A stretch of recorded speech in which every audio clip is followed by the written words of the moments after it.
Saudara, kita ke sorotan lain. Ex-Kapolres Bima Kota, Nusa Tenggara Barat menjadi tersangka usai terjerat kasus peredaran narkotika. Anggota Komisi 3 DPR menduga jaringan narkoba di kasus ini tak hanya berhenti di level Kapolres Bima Kota. Pengusutan kasus narkoba yang menjerat anggota Polri di Mapolres Bima Kota, NTB, tak berhenti di Kasat Narkoba Polres Bima Kota AKP Maulungi yang ditetapkan sebagai tersangka. Namun, Kapolresnya AKBP Didik Putra juga ternyata ikut terseret kasus peredaran narkoba. Direktur Tindak Pidana Narkoba Bareskrim Polri, Brigjen Eko Hadi Santoso bilang, hasil gelar perkara melanjutkan ke Polres penyidikan terhadap AKBP Didik Putra Kuncoro. Sebelumnya, Kasat Narkoba Polres Bima Kota Malaungi sudah berstatus tersangka dan dipecat tidak hormat dari kepolisian. Tidak mau disalahkan sendiri, Malaungi berkilah apa yang dilakukannya atas perintah Kapolres. Bahkan dia mengaku memberi langsung uang 1 miliar rupiah dari bandar narkoba kepada AKBP Didik Putra Kuncoro. Adanya jejaring narkoba ini membuat anggota Komisi 3 DPR dari fraksi PDI Perjuangan, Safarudin, menduga masih ada kemungkinan jaringan narkoba ini melibatkan pihak lain. Kasat Narkoba ini harus memberikan setoran ke Kapolres. Apakah kemudian di tingkat atas Kapolres juga memberikan setoran kepada atasannya? Kemungkinan Seperti itu? Kemungkinan ada. Oke. Karena dia ini kan jejaring semua, makanya orang yang mau menduduki suatu jabatan juga harus dicek rekam jejak dia. Seperti apa sih selama ini, mulai dia IPDA, menjadi IPTU, dan seterusnya. Komisi Nasional mengapresiasi langkah Polri mengungkap peredaran narkotika di kalangan anggotanya.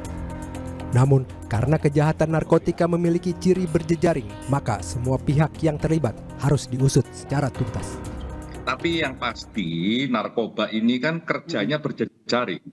Ya, nggak mungkin dia nggak berjejaring. Oleh karenanya jejaring ini harus ditelusurin. Tidak hanya soal apakah Kapolres terlibat atau tidak terlibat. Yang juga penting adalah mereka sendiri, para pengedar narkoba juga harus dibongkar. Sehingga kasus yang sama tidak akan terjadi kepada siapapun. Selain diberhentikan dengan tidak hormat, penegak hukum juga harus dilakukan pada aparat hukum yang seharusnya menjadi garda terdepan memerangi narkoba. Tim Liputan Kompas TV. Yang juga jadi sorotan di Kompas Petang, Saudara, Polres Cimahi menangkap 2 orang pelaku pembunuhan seorang pelajar SMP yang jasadnya ditemukan di kawasan bekas objek wisata Kampung Gajah di Bandung.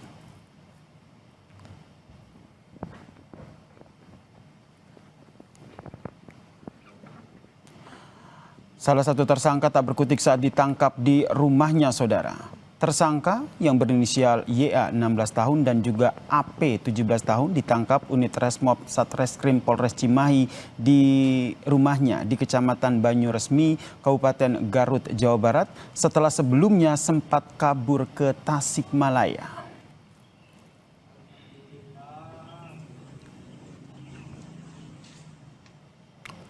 Usai ditangkap, kedua pelaku yang masih berstatus pelajar ini langsung digelandang ke Polres Cimahi, Jawa Barat.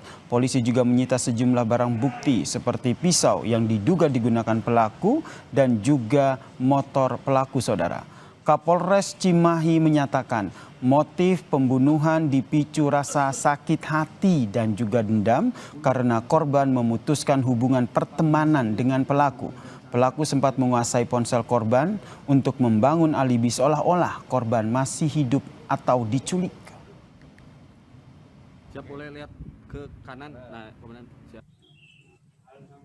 Itu akhirnya tetap sering bertemu walaupun jaraknya jauh, tetap bertemu sampai akhirnya pelaku benar-benar sangat kesal dan dendam pada saat korban memang memberikan pernyataan sikap lah kalau sudah tidak berteman lagi dengan si pelaku, sehingga itu yang membuat kesal.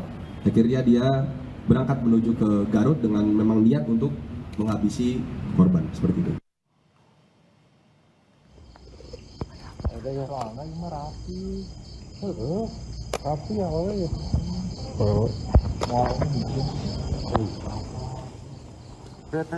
Sebelumnya saudara, jasad korban ditemukan secara tidak sengaja oleh seorang konten kreator yang sedang melakukan siaran langsung di media sosialnya dengan konten horor di lokasi terbengkalai yang dilakukan pada Jumat malam 13 Februari 2026. Atas penemuan jenazah di Kampung Gajah, Bandung Barat ini, polisi pun melakukan pengusutan terkait kasus ini. Penemuan mayat di Kampung Gajah.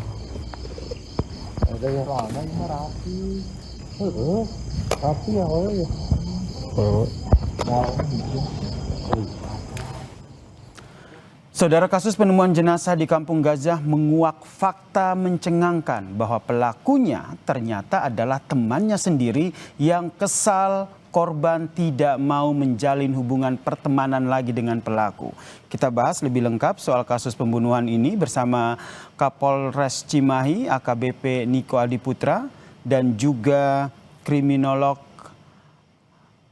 Hanifah Hasna yang juga nanti akan bergabung dalam pembahasan kita pada petang ini. Saya sapa dulu Pak Kapolres Cimahi. Selamat petang Pak Niko. Selamat petang Mas Yasir. Pak Niko, ini akhirnya terungkap, pelakunya ditangkap, namun yang mencengangkan adalah motifnya. Betul karena sakit hati korban yang tidak mau lagi berkawan ataupun menjalin pertemanan dengan pelaku. Ya betul, jadi perlu kami sampaikan bahwasanya motif yang akhirnya menjadi alasan dari pelaku, si eksekutor YA ini yang mana akhirnya mengajak tersangka lainnya atau pelaku AP ini adalah memang karena sakit hati di saat korban ZA memutus pertemanan, sehingga dia menyampaikan sudah tidak perlu lagi menghubungi dan tidak perlu lagi untuk berteman, sehingga alasan itulah yang membuat akhirnya pelaku menjadi sakit hati dan akhirnya memutuskan untuk berangkat menuju ke Bandung dengan niatan memang untuk menghabisi nyawa si korban. Demikian. Kemudian bagaimana akhirnya polisi tahu bahwa dua temannya ini ternyata adalah pelakunya? Ya tentunya berdasarkan hasil full bucket yang kami miliki dan juga dari hasil olah TKP awal, dari kemudian 9 saksi yang kami lakukan pemeriksaan dan kemudian juga hasil olah TKP awal, akhirnya merujuklah terhadap pelaku yang dalam kurun 1 kali 24 jam alhamdulillah berhasil kami amankan, walaupun pelaku sempat melarikan diri awalnya menuju ke Tasik, akhirnya diamankan di daerah Garut, tepatnya di Kecamatan Banyuresmi, seperti itu. Kemudian apakah dari pihak keluarga sendiri memang sudah menduga ataupun ada kecurigaan dengan teman dari korban ini? Baik, jadi perlu kami jelaskan Kang Yasir bahwasanya pertemanan antara pelaku dengan korban ini sebenarnya sudah terjalin cukup lama. Sehingga dulu juga sempat ada kejadian yang akhirnya korban kemudian dibawa sekolah ke Bandung. Karena dulu korban sekolah di Garut bersama dengan pelaku. Kemudian dipindahkan ke Bandung, sehingga pada saat 1 hari tidak kembali, atau tepatnya itu hari Senin. Hari Senin itu sudah dicari oleh pihak keluarga, dan pihak keluarga sudah mencoba menghubungi pelaku. Dan kemudian besok paginya itu pelaku eksekutor YA dengan pelaku AP yang diajak itu sudah pernah dikumpulkan di satu rumah oleh Pak RT di sana. Itu untuk ditanyakan bahwasanya apakah pelaku mengetahui di mana korban berada. Kemudian dengan membuat alibi bahwa dia tidak tahu. Dan di saat itulah pada saat pelaku sudah menguasai HP milik korban, dia membuat alibi seolah-olah korban itu masih hidup dengan melakukan chat ke beberapa temannya, disampaikan bahwa kurang lebihnya adalah saya diculik, saya tidak tahu ada di mana, bisa minta tolong untuk bantuan uang dan sebagainya. Sehingga dia ingin memunculkan alibi bahwa seolah-olah korban itu masih hidup. Seperti itu. Itu adalah modus operandinya terkait dengan diputus pertemanan, pelaku akhirnya membunuh temannya sendiri yang merupakan siswa SMP. Kita masih akan membahas soal ini. Pak Niko, jangan beranjak dulu karena nanti usai jeda kami juga akan memperbincangkannya dengan kriminolog yang akan bergabung bersama kami di Kompas Petang. Tetaplah bersama kami di Kompas TV.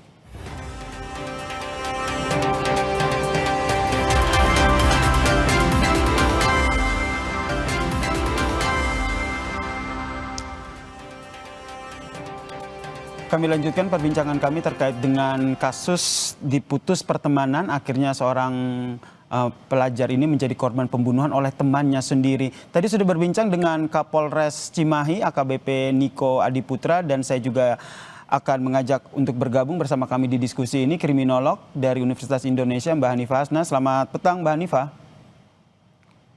Selamat petang Mas Yasir. Ya, tadi sudah kita dengarkan penjelasan dari Pak Kapolres Cimahi yang membenarkan bahwa sebenarnya alasannya adalah karena sakit hati, pertemanan mereka diputus begitu. Menurut Anda sebagai kriminolog, sejauh mana begitu ya rasa sakit hati oleh seorang teman ini bisa berdampak pada pengambilan keputusan hingga akhirnya mengakhiri nyawa temannya sendiri? Oke, baik. Jadi ini berbeda dengan kasus orang dewasa ya. Kalau orang dewasa kan biasanya mereka sudah bisa mengelola emosi gitu. Tapi kalau anak-anak biasanya kalau emosi, prosesnya adalah emosi, aksi baru dipikir gitu. Karena di dalam otaknya secara neurologis sebetulnya otak bagian depan yaitu tempat mengambil keputusan dan melihat konsekuensi itu masih belum berkembang optimal. Karena optimalnya di usia 21 sampai 25 tahun. Tapi ketika anak-anak di usia 14 tahun ini biasanya yang paling berkembang adalah otak emosi. Sehingga ketika terjadi sesuatu dan dia mengalami eskalasi peningkatan dari emosi tersebut, dia akan melakukan tindakan ekstrim. Nah, anak-anak itu kenapa hanya diputuskan pertemanan saja bisa melakukan hal ini? Mungkin kalau orang dewasa kita bisa mengatakan diputus pertemanan saja. Tapi bagi remaja, teman itu adalah citra diri, teman itu adalah penerimaan, teman itu adalah menunjukkan bahwa dia itu berfungsi dalam kelompok sosial. Nah, ketika dia dihilangkan dalam pertemanan itu, maka yang terjadi adalah bentuk penolakan, rasa tidak berharga, dan ini menjadi sesuatu yang sangat-sangat berat bagi remaja. Nah, oleh sebab itu biasanya mereka ada fase mengunyah itu mengunyah emosi atau fase ruminasi namanya. Fase ruminasi itu merasa bahwa kok aku diperlakukan seperti ini ya, apa yang harus aku lakukan? Ketika dia melalui fase ruminasi ini, akhirnya ada fase yang disebut dengan moral justifikasi, yang menganggap bahwa kalau aku membalas dendam itu bukan sesuatu yang salah karena dia juga mengawali hal ini dengan membuat aku tidak nyaman. Demikian. Baik, berarti memang pengaruh dari kondisi umur dari pelaku yang ternyata memang masih remaja begitu, ada 16 tahun dan juga 17 tahun. Saya ke Pak Kapolres, ini apa pendampingan ataupun proses hukum, maksud saya proses hukum yang akhirnya diterapkan pada dua pelaku ini akan seperti apa? Ya, yang pertama tentunya kami sampaikan ke Mas Yasir bahwasannya untuk penerapannya, karena ini adalah anak berhadapan dengan hukum, tentunya ya terkait dengan masalah hukum acaranya kita menggunakan hukum acara anak. Hal-hal lain ya tidak ada yang berbeda. Untuk perkenaan pasal juga kita akan kenakan pasal seperti pasal 80 ayat 3 untuk Undang-Undang Perlindungan Anak dan juga pasal 459 dari Undang-Undang Nomor 1 tahun 2023 tentang pembunuhan berencana. Jadi perlu kami sampaikan bahwasanya ada beberapa kejadian juga di Garut yang memang menunjukkan bentuk impulsif daripada si pelaku. Contohnya, bila mana si korban ini slow respon untuk membalas chat, maka si pelaku ini sangat begitu kesalnya sampai ada kejadian dia memukul. Dia memukul si korban itu sendiri, sehingga hal tersebut diketahui oleh pihak keluarga korban.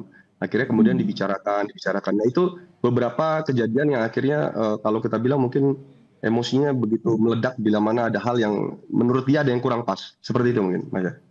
Berarti ini yang juga akan digali oleh pelaku ya, terkait dengan sebenarnya latar belakang dari akhirnya pelaku melakukan tindakan ini, termasuk dari melihat kondisi psikis dari pelaku, Pak Kapolres?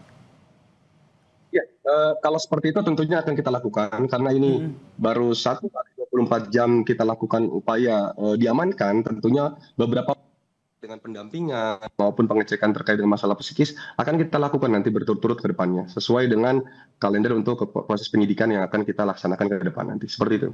Mbak Hanifah, kalau Mbak Hanifah melihat sebenarnya ini bukan sesuatu yang muncul tiba-tiba begitu rasa sakit hati ini, tapi memang sebelumnya juga pernah ada kronologi kejadian antara pelaku dan juga korban. Anda membacanya ini betul mereka berkawan atau lebih kepada ada si pelaku yang lebih mendominasi terhadap korban? Ya, baik, bisa jadi demikian Mas, karena sebetulnya kejahatan yang dilakukan oleh seseorang pun oleh anak-anak itu sebetulnya bukan hasil dari kemarahan satu malam, tapi ini melalui proses panjang. Jadi kemarahan laten yang membuat seseorang melakukan eskalasi dari kemarahannya tadi itu. Ditambah lagi dengan kondisi psikologisnya yang kurang matang. Sebetulnya segala macam kejahatan itu karena yang pertama, karena tekanan tinggi, tekanan hidup yang tinggi. Tekanan hidup itu dari mana? Dari penerimaan tadi, dari penolakan dan lain-lain. Kemudian kontrol diri yang kurang. Kenapa dia kontrol diri yang kurang? Karena mungkin selama ini dia tidak diajarkan meregulasi emosi, baik dari sekolah, baik dari orang tua, baik dari lingkungan, maupun dari ruang digital, yang membuat seseorang menjadi lebih ekstrim ketika melakukan kemarahan. Dan yang terakhir adalah kenapa anak-anak melakukan hal ini karena kontrol sosialnya tidak ada. Tadi Pak Bang Niko sudah menyampaikan bahwa dia atau si pelaku sering menunjukkan kemarahannya atau agresivitasnya. Tetapi yang dilakukan keluarga mungkin pada saat itu hanya mendamaikan, tetapi tidak melihat sinyal-sinyal bahwa anak tersebut memiliki kondisi psikologis yang berbeda. Sehingga harus dibantu dengan profesional. Karena kalau dibantu oleh profesional, kemungkinan emosinya bisa diturunkan dan agresi-agresi yang mungkin akan keluar ekstrim selanjutnya sampai melakukan pembunuhan bisa ditekan atau ditiadakan. Demikian Mas Yasir. Baik, terakhir singkat saja Pak Kapolres, dijerat dengan pasal apa kedua pelaku ini? Baik, kami kenakan terkait dengan pasal 40 ayat 3 Undang-Undang Nomor 35 Tahun 2014 terkait dengan perlindungan anak, junto pasal 459 dan juga 458 Undang-Undang Nomor 1 Tahun 2023 terkait dengan KUHP, pembunuhan berencana yang mana ancamannya adalah pidana mati atau pidana penjara seumur hidup atau pidana penjara 20 tahun, seperti itu. Baik, tentu saja kita berharap kasus ini jadi pelajaran bersama untuk kita semua. Terima kasih Kapolres Cimahi AKBP Niko Adiputra dan juga kriminolog UI Hanifah Hasna telah bergabung bersama kami di Kompas Petang. Salam sehat semuanya. Terima kasih Mas Yasir, Bang Niko. Usai jeda saudara, Kompas Petang akan kembali dengan informasi jelang tahun baru Imlek. Suasana meriah dirasakan di kelenteng bersejarah Sampokong, Semarang. Lampion berbagai ukuran menghiasi kelenteng dan juga pernak-pernik lainnya jelang tahun baru Imlek 2026. Informasinya usai jeda. Kami kembali.